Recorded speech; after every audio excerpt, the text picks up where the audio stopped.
હવામાન વિભાગની નવી આગાહી મુજબ હાલ રાજ્યમાં કોઈ મજબૂત હવામાનમાં સિસ્ટમ સક્રિય નથી, જેના કારણે આગામી 7 દિવસ દરમિયાન ગુજરાતના મોટાભાગના વિસ્તારોમાં હળવાથી મધ્યમ વરસાદ પડવાની સંભાવના છે।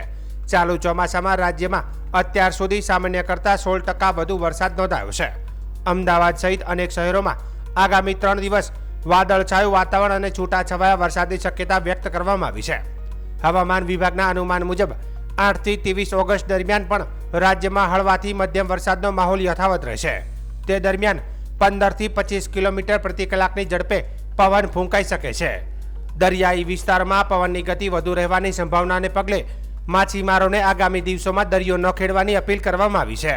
जो फोरकास्ट दिया गया है अगले 3 दिन के लिए 5, 6, 7 इक्का दुक्का स्थानों से लेकर कई स्थानों में हल्का से मध्यम बरसात का संभावना रहेगा गुजरात जिले में।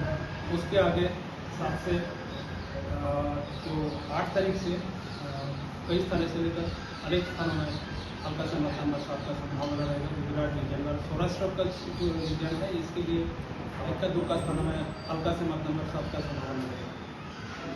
जो कुछ तटीय क्षेत्रों में है पवन का दिशा जो रहेगा दक्षिण पश्चिम से पश्चिम दिशा से पवन चलेगा, स्थिति बने रहेंगे और स्टीप प्रेशर ग्रेडियंट के कारण स्ट्रॉन्ग विंड का भी संभावना है। जो स्पीड रहेगा 15 से 20 नॉट गास्टिंग जो स्पीड रहेगा 25 नॉट तक जाने का संभावना रहेगा। फिशरमैन भाई के लिए दोनों क्षेत्रों के लिए उत्तर गुजरात और दक्षिण गुजरात के जो तटीय क्षेत्र है इसके लिए आज वार्निंग दिया गया है।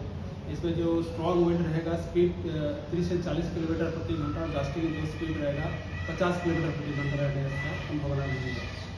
अहमदाबाद के लिए आज जो पूर्वानुमान दिया गया है जनरल क्लाउडी स्काई रहेगा और 1-2 स्पेल रेन थंडरस्टॉर्म की संभावना रहेगी।